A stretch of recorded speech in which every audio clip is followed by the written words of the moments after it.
Hello, everybody, and welcome to the Are You Screening podcast. I am your host, Are You Screening's own Mark Eastman, and with me, as always, is co-host extraordinaire Shane Leonard. Hello. And this week, so our main focus, and I'm going to throw out a couple of things before we jump into it, but is going to be Nosferatu. And before we actually talk about that show, I have to say, I don't know. I know some people have liked this movie like a fair amount. Like we haven't talked about this. It's gotten talk, right? Yeah. And you know, I don't know. People are like kind of celebrating it. But I saw this thing just very recently. This is funny. I wanted to know this. Yeah. I bring it up, which has nothing really to do with the movie, but it's just a Robert Eggers interview. Oh, okay. I see what you're saying now. And I thought it was great, especially this year, so we can babble about some other things this year. But I thought it was cool because he was like really, it was this whole interview where it was almost like a paid article on a blog or something. Right. Where it was just like he got to celebrate how great the movie has done up to this point. And, okay. And I thought, man, they're giving him a victory lap. What a strangely laughable thing to have happen. And I think it works this year, especially because it works this year because I'm so weirdly schadenfreude happy about all the movies that have giant budgets that tanked, right? Yeah. I just... I've been saying that wrong all this time. You know, Metropolis, whatever. Megalopolis. I just love that movie. There's quite a few this year, and so Nosferatu so far has made about right around worldwide $100 million. Yep, which is not a loss. No, right? It's not. It didn't bomb. Right. But the budget for the movie is at least 50. Yeah. It's reported to be 50, which I feel like is kind of... That seems like a modest... It must be at least 60. That seems like a modest thing. I mean... But even, let's take that number. Sure, whatever. I mean, it's still... So it's made $50 million. And that is... As much as you want to go on an interview and go, look, spent $50 million, made $100 million, win, right? Right. That like this movie would have made $70 million, no matter who did it, right? No matter that's like the Chris Columbus could have directed this. Boy, that would have been something. And, I mean, anyone. Chris. This could have been directed by someone that no one has ever heard of. This could have been someone's first. We could have done this. Yeah, this could have been someone's first movie. Yeah. Give me $50 million and these stars. Right. And like the absolute bare minimum, no matter what, would have been $70 million. Right. So you just still made money. Right. On that. Plus, you could have paid us a lot less to direct it than you paid him. Right. And just to call that like a win during this year, it's like, well, okay, this movie, for this movie to win, it would have had to make at least like maybe 350 because then you've got people telling people to go see it. Right. You've got people seeing it again. Yeah. You know, that I like can't argue with $70, $80 million mark is just what you were going to get everyone going to see it before they thought it was good, before anyone told them anything positive about it or whatever. And I'm just like, you know, looking at this interview going, come on, really? And the fact they're doing it this way. Like we're trying to get DVD sales based off of telling you that it did really great. I don't know. It was... You go into a casino or your friend's poker night and you double your money. You've done awesome. You know, you've done awesome. And yeah, I totally agree. I think for something like this, before you said it, I'm like, you have to clear at least 300. You have to get at least like 5 or 6 times your money back. It's not enough to double your money. Studios don't like that. Right. Otherwise, they're just not calling you as much. They've got other things they could be doing, right? They've got 2 other $25 million movies that they could have made. Right. That they'd write one of them off. Not release it. Catwoman, one of them. And at the end of the day, they'd have more money. Right? I mean, you know, I don't know. I just thought that was weird. Anyway, But that is weird. Before we get into the movie, I also just wanted to say, Totally like, this is not reviewness, but Robert Eggers is so weird at this point that, I don't even, he's like, I don't dislike his stuff. Yeah. In the sense of, like, you take like a M. Night, who has like this great movie. Right. And now he just can make movies for the rest of his life, even though they're all garbage. Right. He's not like that, right? Yeah. But he's getting to be somewhere in that genre, right? Because The Witch was so good. Right. I loved that movie. Yeah. Right. And then, he's got The Lighthouse, which is like just weird enough to still be like good enough and pretty cool. I didn't love it. Right. But it was, it was good enough, even though it's totally bonkers. Right. Right. And then you get The Northman, which should have been better. I think should have been a 10. And it was like a 7-ish or whatever. I mean, I'm not going to go see what we rated it. But I'm curious. The Northman was good. It had a lot of really good stuff. Yeah. It also had like a lot of bonker stuff that it didn't need. And it was, a fair bit over 2 hours, which it didn't need, which, you go to The Witch and it was like 140 or something. Yeah. So it was trimmer than that. Yeah.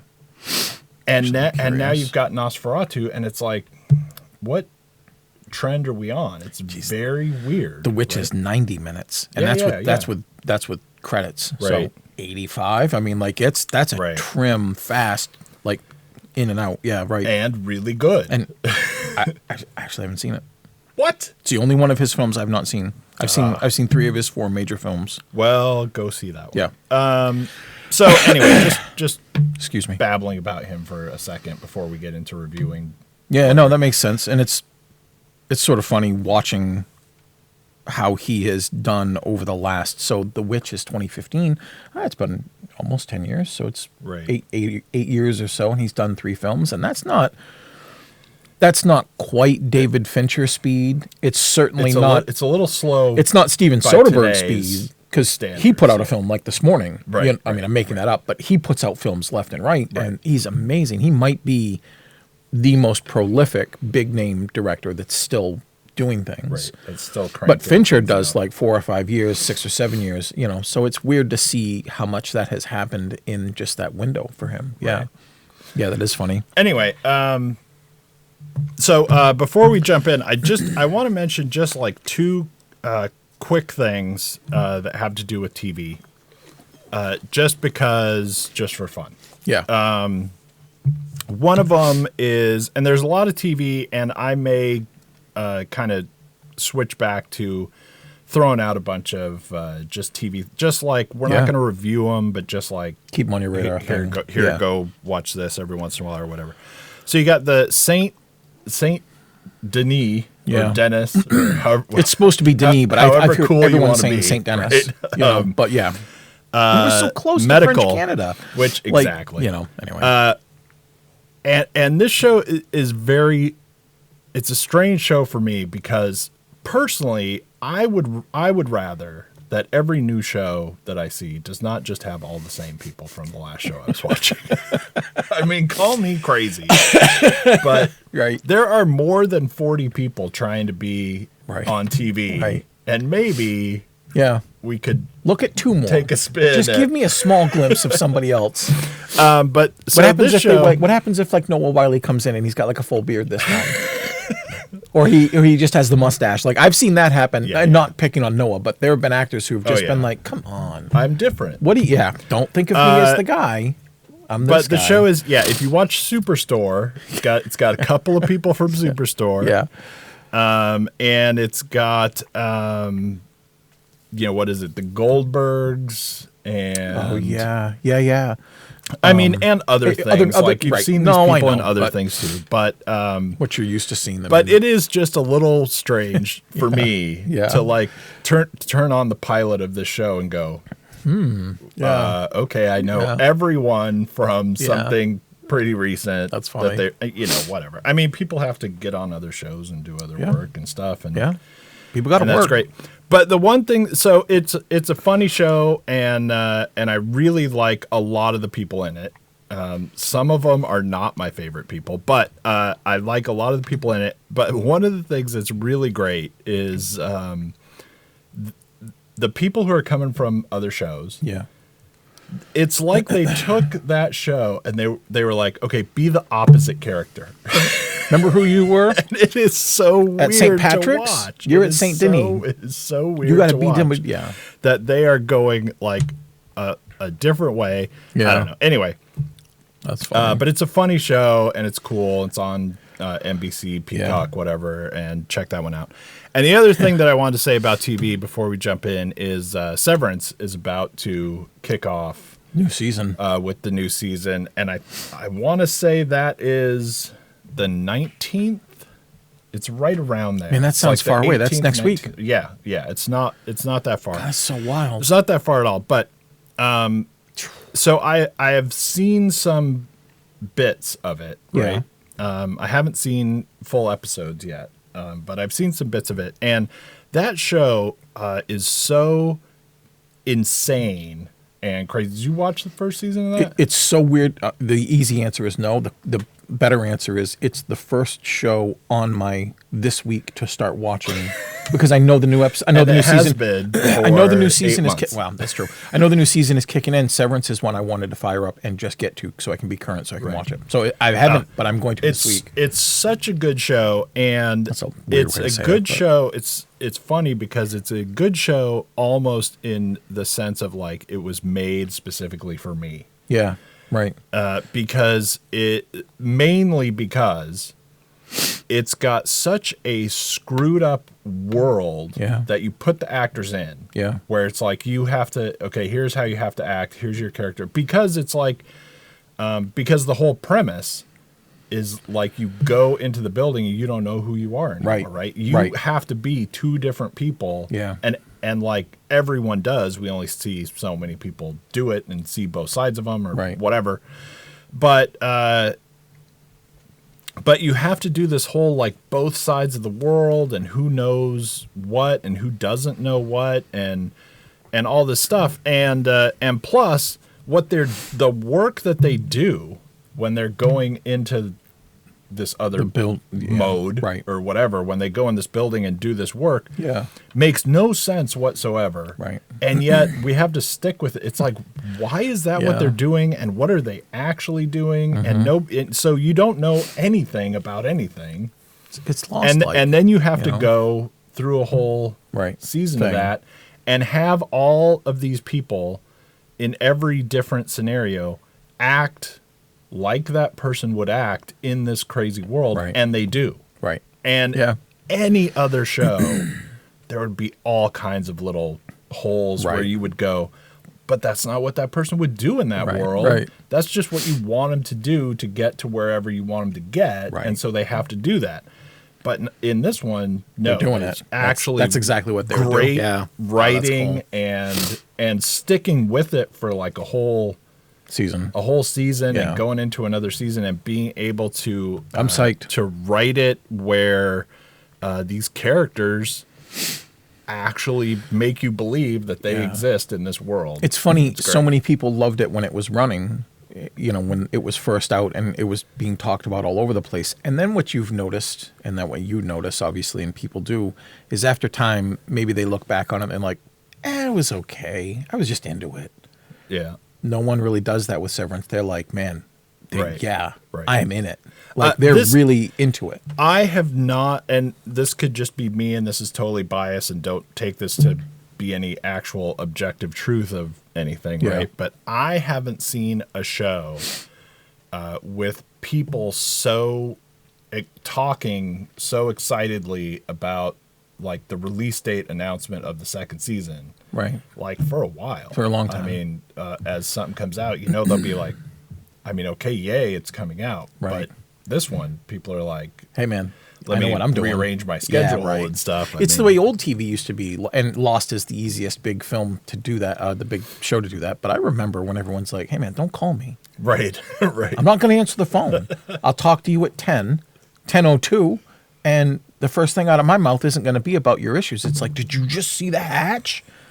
Right. You know, so it's kind of like, it's got that vibe, which I really, and that draws me in, even if it doesn't keep it up. I'm curious in a pop culture sense of like when it does happen, how good they're doing it to the point that they're doing it well. Right, right. And it sounds like they're still just nailing it. Yeah. So that's cool. Plus, it's good to hear that the stuff that you've seen has been encouraging. Yeah. They have this one like very close to their chest, right? Sure. They don't let the wrong thing out. Yeah, that's cool. Okay. And then one other really, really quick thing. Yeah. Is I'm just going to kind of tell our audience. Yeah. I am playing with the idea of us doing a like separate different thing, like real quick. And I might do it once in a while myself too, but so like every week where we just do like it would be a separate self-contained thing of just like kind of a like trailer reaction. Yeah. Kind of a thing. I'm all over that. I want to watch trailers all the time. You know, it'd obviously be like really short. We just like watch the trailer and react and then like maybe react for a few minutes or something like that. Yeah. And, you know, really only for things that are, you know, far afield probably. Like when you get a trailer and you have some time, like not trailers and it's like out next week or, you know. Oh, yeah, no, I know. Like but I mean, so, like the easy like thing. When actually, the trailers like first drop and you've got a big window. Somebody I know who happens to be a friend, doesn't live anywhere near here at this point, and he loves the show. And he sent me a message the other day and he went, "Are you guys going to talk about the Superman trailer or not?" And I went, "I don't think so, but if you want me to tell you what I think, and I can sort of guess how close I'm, with Mark." Right. And he's like, and he didn't say like, "Why don't you do this?" It's not like we're feeding what's out there, but we've flirted with that a couple times. Yeah. We've done versions of that. And I love it. We've kind of done where we just talk about them for a minute during the show. Yeah, right. But I think it's cool. we're going to start doing that. Anyway, okay. So, jumping into Nosferatu. So, it's Robert Eggers. Right. It has like a serious cast. Yeah. Especially for right now. You know what I mean? It's like it's got Nicholas Hoult, who is, maybe not the biggest buzzword, but he's in everything. Yeah, I'll say this, not to tip any hand. Nicholas Hoult is great in everything he's in. He really is. He's so solidly. He's putting up solid performance after solid performance in a way that his films are sort of all over the place. And you're looking at that and you're like, dude, you're nailing it. You're killing it. Like, I don't care if it's The Favorite or if it's Mad Max or if it's this. Right. Like, he's doing great work. Right. It's really cool to see. And it's like Aaron Taylor Johnson and Skarsgård is the bad guy. Lily Rose Depp, Willem Dafoe, Simon. Oh God, I'm gonna blank on his name. That sucks because I like Simon McBurney. Oh yeah. And I can't be expected to remember McBurney. Right. Sorry, Simon. It's just a weird name for me. But a lot of people you'd look at and see, and you're like, oh yeah, right. Like I get them. And Lily Rose Depp. Right. Anyway, so the story is, we're in like medieval, almost London. We're like 18th century or something London. The Carpathians. And Nicholas Hoult, actually the movie starts with this weird dream kind of sequence that she has where she's talking spiritually to Nosferatu, to Warlock, whatever. And it's like when she's young, and fast forward to, she's married to Nicholas Hoult, and he's works for some weird real estate firm apparently. Yeah. Right. And we get like the weird bid that this rich foreign count wants to buy some giant property that's run down or whatever, but it's like a huge estate that's run down. So he has to go because the guy wants to do it in person. And it's this whole, he has to go meet the count. The count's really weird and whatever. And then, ultimately the count actually comes to London. Right. And whatever, right? Right, here we go. Yeah. And so anyway, and it's all shot in not only like black and whitish, but also a very weird, like there's like a kind of graininess going on to everything you see. It's almost like Eggers took like the most high-tech cameras you can get and went, what's the filter where we pretend like we have right a like 1925 camera or something. Can you guys muddy this up a bit? Yeah, it's sometimes it's a little, sometimes it kind of comes and goes a little too, for like atmospheric effect or whatever. Like sometimes we're looking at something that we want to be a little clear. Yeah. And sometimes not so much. Yeah. Okay, so so it's all like this grainy looking whatever. But anyway, that's Dracula is your basic story. Right. It is weirdly, and Robert Eggers has even said this himself, but it is, to me, weirdly, maybe it's not weird at all, but it's weirdly kind of Wuthering Heights, the Dracula story. Yeah. It's and that's, I don't, well. Much of the story is kind of got like this undertone of just being Wuthering Heights, which is odd, I guess. But anyway, so before we, really dive into whatever goodness or badness, we got to give our ratings. So I tried really hard to give this like a positive rating. Especially because I love this. Because my wife watched it with me. And that doesn't happen a lot. And if you've listened to us for a long time, you will know that as weird as a thing as it could be, but my wife does not watch a lot of movies. Right. I mean, comparatively, right? She watches maybe slightly less than average. And understand that we watch, that you in this relationship anyway, you watch an exceedingly amount above the average. Right. Like absolutely astronomical beyond. So, and she, liked it fairly well, I guess, let's say. She didn't love it or think, oh my God, that was great. Right. If I had to make up something, she thought it was probably like 7 or 8 or, whatever. All right. I cannot get past 3. Ooh, man, I was really looking for this. I hated so many things about this movie that, and I'll tell you this too, before we hand over for you to give your rating. I had already written it down. I will say this too, for people who have not been listening to us for years and years. Right. I am just not a horror movie guy. Yep. And you really kind of are. I love them.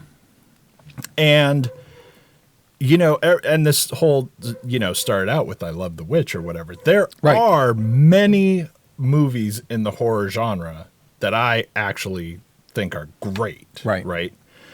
But you have to be like kind of the right kind of movie. Doing the right work. Yeah, right. You cannot have more than like one cat on the piano jump scare, or I just think you're silly, or stuff like that. Like, I cannot get into. There's certain subgenres of horror, that just do nothing for me at all.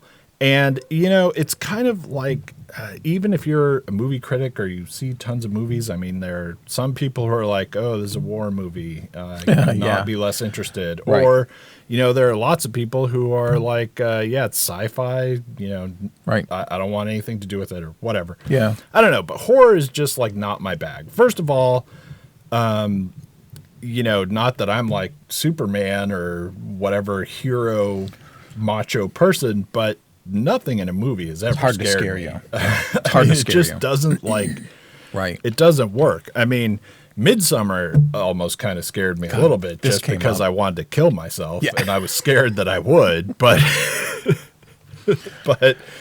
but anyway, so the horror genre is like, just kind of you're not immediately getting to me. Right. This movie was almost like a parody of horror movies.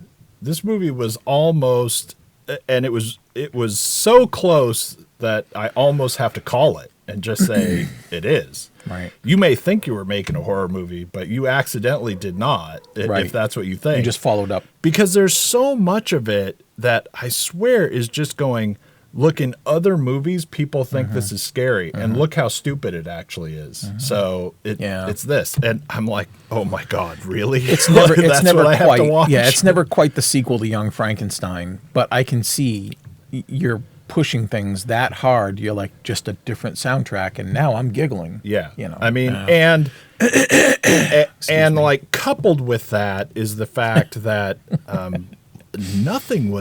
not only was nothing scary. Yeah. I don't even understand any theory of anything in this movie being scary. Right. There are lots of movies where I'm like, that doesn't scare me, but I get it. Right. I'll tell you when I'm doing so that's all I'm going to throw out first, and then we can get to what you wanted. It's funny being of the two of us anyway, being the guy that likes the horror films the most, and most of the time that's easily true. I'm more forgiving for things. This guy specifically, who's had 4 major films, the most, I would say, before Nosferatu, his strongest was seemingly The Witch, and that's the one I didn't see. Right. It's the only one I haven't seen yet. I came to the movie really rooting for it because I think it just looks great. The trailers are fun. I'm a sucker for a Dracula film. I know, having seen The Lighthouse and having seen The Northman, that for me, Eggers is, in my opinion, and I think I can back this up, a style over substance kind of guy. And if you like that style, boy, you're going to have a blast with the film. When you texted me about possibly going to the film, and you're like, my wife, we're going to go. And I was like, interesting. My girlfriend, without any prompt, has said, when you see Nosferatu, I want to go. Right. And she asked, are there screeners or anything? And I'm like, no, it'll be out on Christmas Day. And she's like, we'll go. And I'm like, on Christmas Day? And it was funny to live in a house with someone who isn't very interested in movies and absolutely not very interested in horror films, to be pushing me out the door to go to this film. Right. And that is where you get your baseline, like $70 to $80 million. Right. I was just going to say, nothing's going to take that. Right. Like, that's built in because of your wife, my girlfriend. That reaction was strangely, I mean, I guess they have a lot in common. They live in the same area. They're the same gender. They're about the same, But I was surprised. I'm like, really? What is it about this that you are sort of interested in? And she just said everything that made sense from the trailer. It looks great. It looks fun. Who doesn't love a vampire film? And I thought, yeah, right. That's why I'm going. So I showed up for it, and I was there for it. But I've learned that Eggers is just not a filmmaker for me, at least right now. Right. I also struggled hard, and I thought, is this a 2? No. It's pretty close at its worst. I gave it a 3. I gave it a 3, and I thought you were going to give it like a 8 or something. I thought with your reaction. when you texted me, so I've circumvented this to come back to this. When I said, we already saw it, and you're like, oh, wow, okay, cool. Well, I think we're going to go Saturday, and I'm like, can't wait to hear what you think. And then when your response was, well, we were pretty split, but we'll talk about it later. And I went, I got to wait and figure out, did your wife like this a lot and you didn't, or was it the other way around? And she's like, I didn't like this. And you're like, well, that's because I'm the film critic. That kind of thing. Like, you pull that rank all the time. The good stuff about the film is pretty easy. And I don't know if you'd share it, because sometimes you get to a point where you dislike something and you're like, well, the hell with Bill Murray and everything he ever does from now on. You know what I mean? Like sometimes you tip that hard. I don't know where you are, but I'll say this, and it's the easiest thing to say, that the film is visually beautiful, and that doesn't make a good film. But if I found out looking ahead that at the Oscars this won cinematography, visual effects, and costume, I wouldn't be surprised at all. Like it's strikingly beautiful. And if one watched it with the volume turned off, you would think, I've got to watch this thing. This is so amazing looking. Okay, so that's pretty much where that ends. The cast is fine, but they're not all in the same movie. And it shows up a lot when there's more than two of them in any scene together. Yeah. For me, it's such a weird dichotomy of having to reactively dislike this movie as much as I do. And 3 is still very kind, but I also think, like what we talked about last time or the time before, the difference between a 7 and an 8 is this big gulf. 3 is the flip side of that gulf. I think 3 encompasses a very wide landing strip for things that aren't as atrocious as 2 needs to be, but can't be as good as 4 is. For me, like Skarsgård is doing great work just because of how weird his job has to be. And when you learn, if you care about these things, and I did, and I do, that his vocal performance was unedited. He just really like learned how to talk like in a way like Daniel Day-Lewis learned how Abraham Lincoln might have talked and did it. You know, Skarsgård basically inhabited this thing. Like what we said, Aaron Taylor Johnson, who I didn't love Craven, but man, I love him in it. Like he's doing great work when he gets jobs, and I want him to start getting more work like Nicholas Hoult. Holt's doing great. Lily Rose Depp, I thought, did better when she wasn't talking, which sounds like a real insult, and it kind of is. She's got kind of two speeds when she's doing anything. She's sort of like morosely just whispers things, or she's a banshee. Right. And Willem Dafoe, I don't care what film that guy's in. I love him anyway, but when he's in Eggers films, he's so like, he just comes in, he's like, I think I'm going to be like this wild thing. And Eggers is like, no, man, you got to be wilder. And he's like, okay, I can do that, you know. They're not all in the same film. It definitely shows up at times when they're together. When Holt and Depp are doing scenes together as husband and wife, you sort of see things here. But, and then I'm going to turn over to you because then I'll jump back in later with a couple other quick things. One of the things about the film that stood out to me, aside from how bad it was and how pretentious it is, it reminds me a lot of Texas Chainsaw Massacre for horror fans. And in that, it's to say this. People think of the Texas Chainsaw Massacre, the original film, as being one of the most bloody, awful, violent things. And it changed cinema, and it did, but not because of its blood. There's hardly any blood in it. It's loud. It's scary. They're screaming all the time. Nosferatu is a lot of lazy story adaptation and filmmaking to the point where jump scares are needed to facilitate a response because it's a horror film, but also the volume is cranked up to 11 because human beings by nature, literally by nature, are afraid of loud things. And so if things are really loud and I'm screaming and maybe there's like awful out of chord music in the background, you're going to feel anxious and you're going to translate that into, I'm actually having a scary time at this movie, when in fact, you're not doing what you should be doing and you're actually covering it up by just volume. Right. So that's the easy handoff. I got other stuff, but that's the easy handoff. I think all of that stuff I agree with. I think there is it's gorgeous movie. Beautiful looking. It's beautiful looking. And you know, you said like if you watch it with the sound off. I think if I watch this with the sound off, I might give it 4.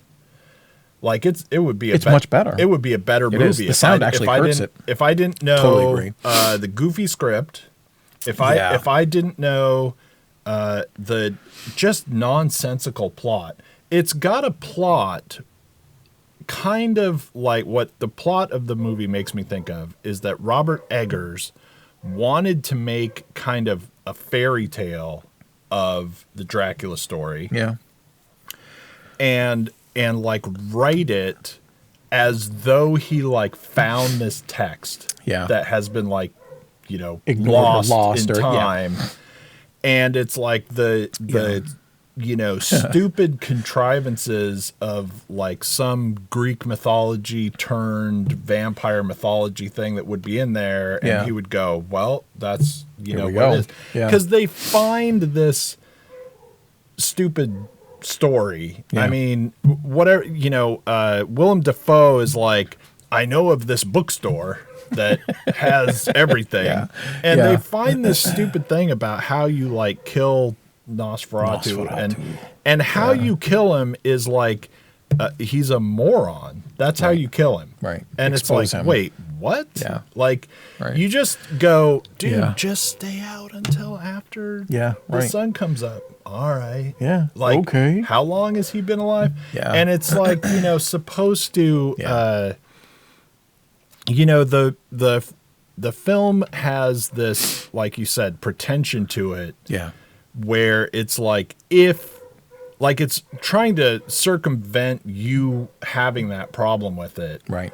By having this kind of like mother sensibility of like, if that's what you think, it's because you don't understand how deep and cool it is and all of the emotional stuff that's going on with, and it's like, dude, no, there's nothing built into this that actually, makes for some reason to ignore just how painfully stupid the story is, which it's just so goofy in what the world we've built is. Yeah. And it's like, he was sleeping for a really long time. Yeah. She's some magical concoction that he noticed from across the world or, whatever kind of, it's like a serious, like whole mythos of godliness that's behind everything.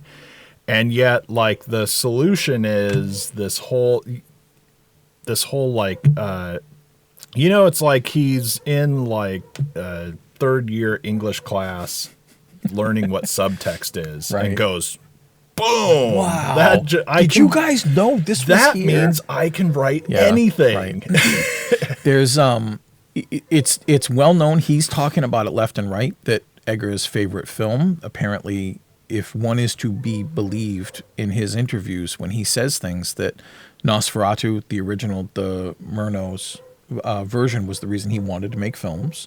He's always wanted to be successful so he could make his version of this. And it's not quite like when Vince Vaughn and Anne Hesh did the remake of Psycho by shot, with Van Zandt, right? Like, it's not quite like that, but I haven't had the interest to rewatch his Nosferatu in a way, or even look it up where people have compared. Again, the original running time is like 80 minutes, so it can't be comparative. This thing's over 2 hours. Right. But they said that there are desires apparently in Egger's work to have really captured what he saw, and I'm like, that's admirable. I don't fault you for that. It just sucks when you don't do it and you still tell me, look at how gorgeous it is. Look at how genius I am for it. Right. There's something here. When we went, I don't know how it was. I mean, we saw it in the same city. When we went, the theater was packed. And it was packed not with teens or, I'm getting to be an old man, not with these kids. It was people our age or older. Right. No one was scared by even the jump scares.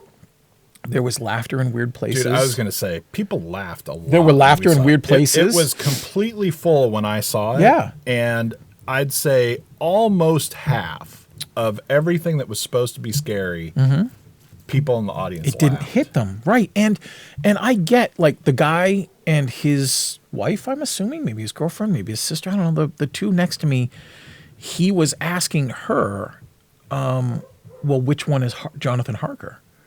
Because what he was expecting was Dracula. Right.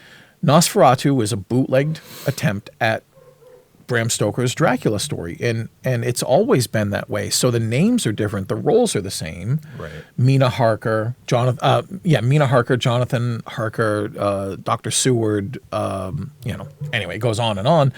And in this film, he literally said to her, I'm losing track of who these people are. And I thought, that's easy enough. The thing that I like about the film, in a weird way, to kick back to you too, is I didn't grow up on vampires the way a Twilight generation did. I don't need them to be sparkly's the easy insult. I don't need my vampires to be sexy. In fact, in this instance, I really appreciated him going that vampirism is a plague. It is a foul thing, right. Not a case of hypersexuality where you're just drawn to me and I must bite your neck. Like, I get it. There's all kinds of room to play here, and I love that he was willing to do it, but I don't think he did it successfully. And right. I strangely sometimes think I'm a bad receptor for an audience like this because I've seen so many horror films. I'm not easily scared by things. You can get me with the jumping cat on the piano every once in a while, but most of the time I see you setting it up. Like, right, I'm not going to fall for it. And I don't look badly on the audience when they do. But when we left and I told my girlfriend, we were talking, I'm like, tell me what you thought of that. And she was ripping this thing apart. And she even said, see, the audience didn't care. And I went, right.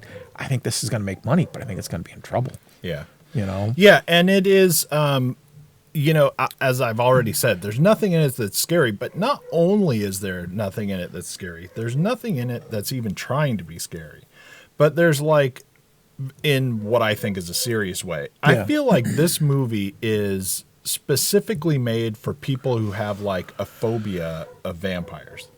It's like if you made, some movie like Arachnophobia that's not mostly comedy, that's trying to be serious, and all you did was a spider shows up, and you go, "There's a spider. Right. Aren't you scared?" Because the movie is only made for people who have arachnophobia. It's this movie is just look, man, that's a vampire over there. Right.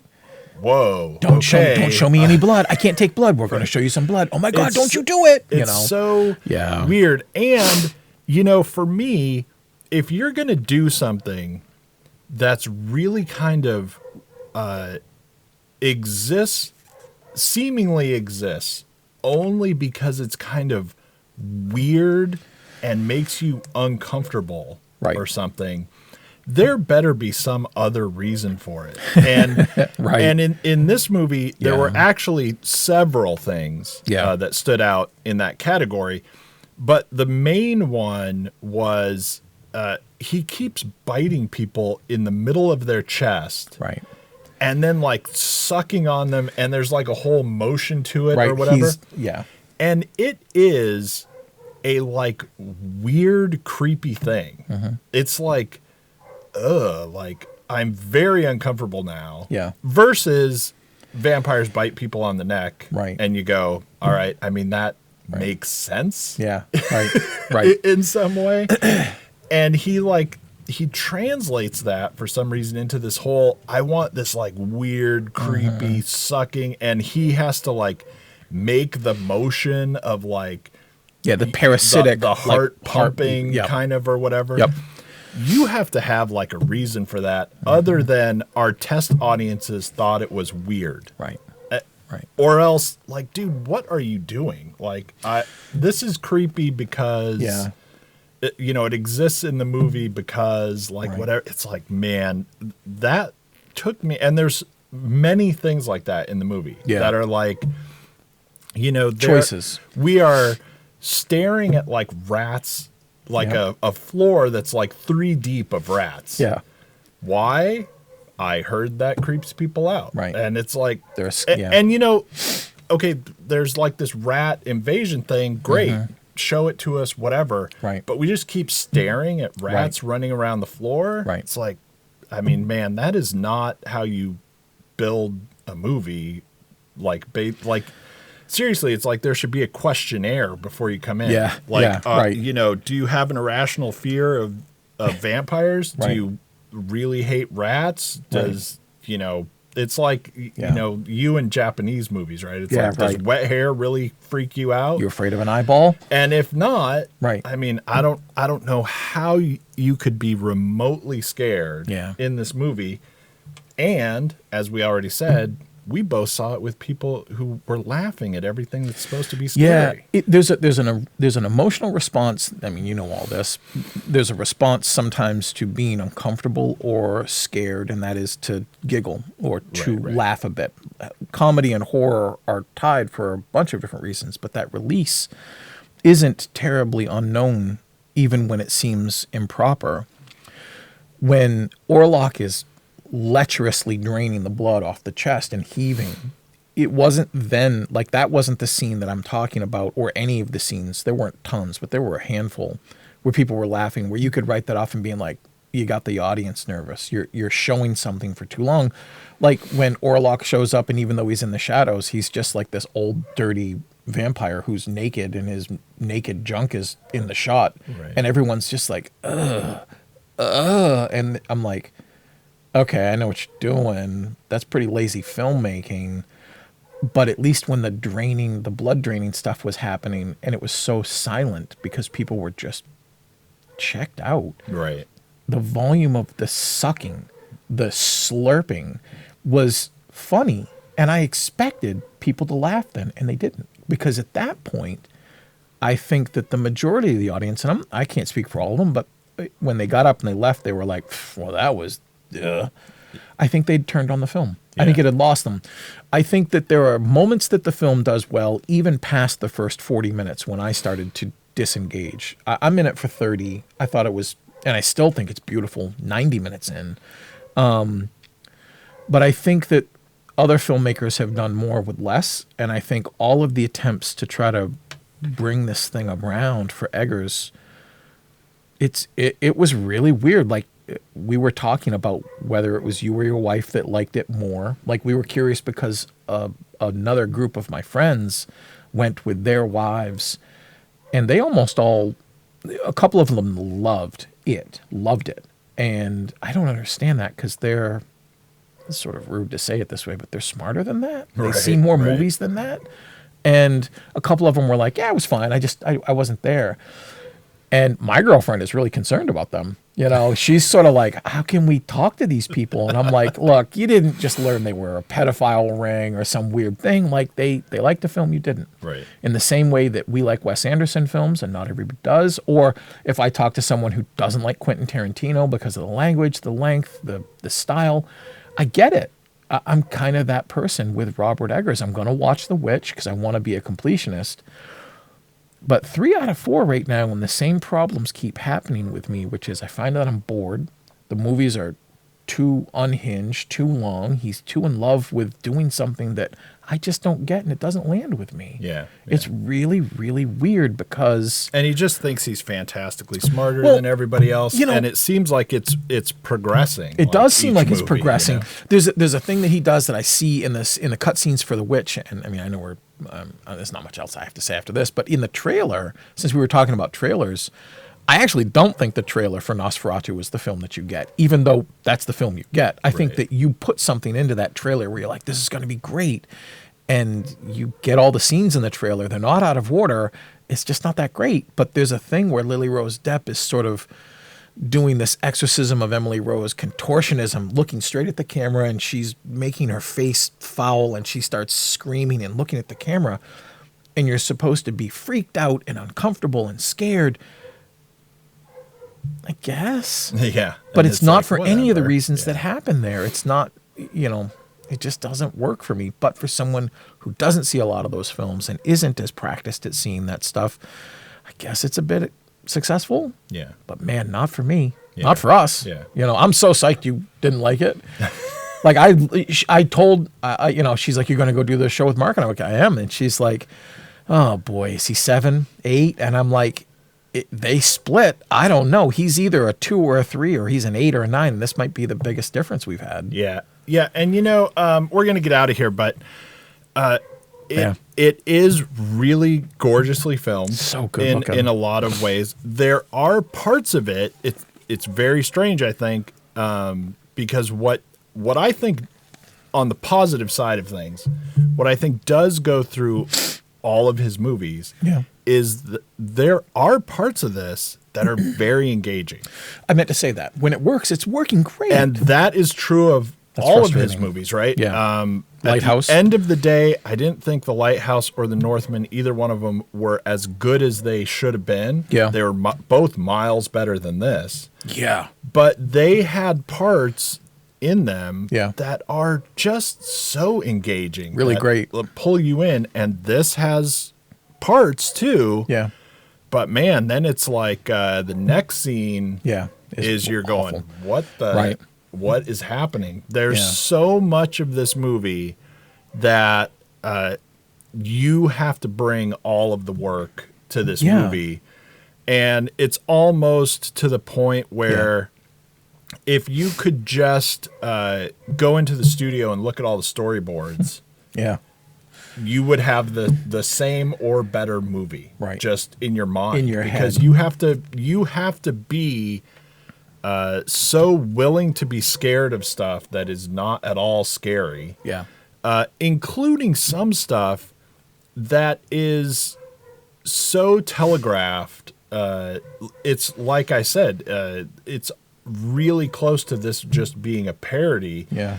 The part where he goes in where there's the coffin, that takes forever to happen. Right. And everyone in the audience knows exactly what is going to happen. Every second of that happening for like 5.5 minutes or whatever however it runs, that it is really hard to look at that scene and not be thinking to yourself, this is making fun of what people think is scary in other movies. Like it really is like, look how dumb this is. And in other movies, people are scared of this. Like, I don't get what you think it is going to happen out of that, but it's so just lazy.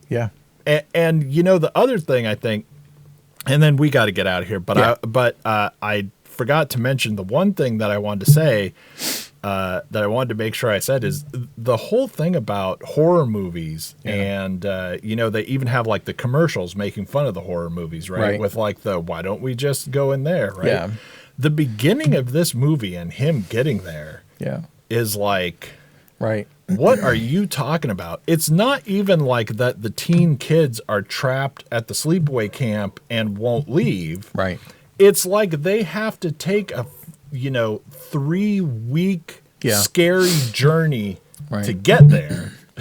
And they keep going. And the closer this guy gets to the place, the more insane it all is. And he just keeps going anyway. And then he gets in there and it's insane. And this is the craziest, freakiest thing that's ever happened. And he just keeps going, all right. Like, dude, there are other ways to make money in London. I would get There out. is no way. I mean, it's just, I felt that part even leading up in the beginning like that was, okay, this movie is just telling me that it's making fun of horror movies. We're making fun of this guy's journey to insanity, and it's he's going to Castle Hell, and all that does is make me want to just talk. But we got to get out of here. I just want to bring up all kinds of great times that it's effective and not, but that's a different can of worms. Are you even telling people to go see this? No, I would never tell anyone to see this. You're a better friend than I am. I would. When I people would definitely say, not tell people people say, you love this. Did you dig it? And I'm like, I think you should see it if you're interested. I don't know. Maybe I've lost a few friendships. I think, I won't warn them off. I'll tell them I didn't love it. I think this is specifically a movie. There are a lot of movies where I will say, if you watch the trailer, you know what it's about, and you think that you are very likely to have a good time, you probably will. It's not a good movie. I think this is a deceptor. It's like it could be some movie that it's like, I give it like a 5 or something like that. And I'll be like, it's not a good movie. You will like it though, because you know what you're getting into. This movie is like, if people watch the trailer and interested in going to see it, I will say, you're lying to yourself. It's tricked you. It is a trick. You're not going to like it. The beauty of the film, the loudness, the anxiety, and the subject matter are going to convince you that it is an incredible entry into the horror film. It's not. No, it isn't. And to prove it, watch it. It is, I think, got a lot in common with Megalopolis. Yeah. It's got a lot of, we didn't even get to that part of it. Looks great. Yeah. Right? Yep. It's got a hell of a story behind it. But it is bonkers nonsense. Right. And like, the Emperor's got no clothes. Yeah, for sure. All right. Anyway, we got to get out of here. Thanks for tuning in. What a bummer. I thought that was going to be great too. I'm not super sure what will be next week, but, please rate us, share us, subscribe on YouTube if you're watching on YouTube. Otherwise, wherever you're listening to this as a podcast, rate us and subscribe there. And we will see you next week. Yeah. Thanks. Bye.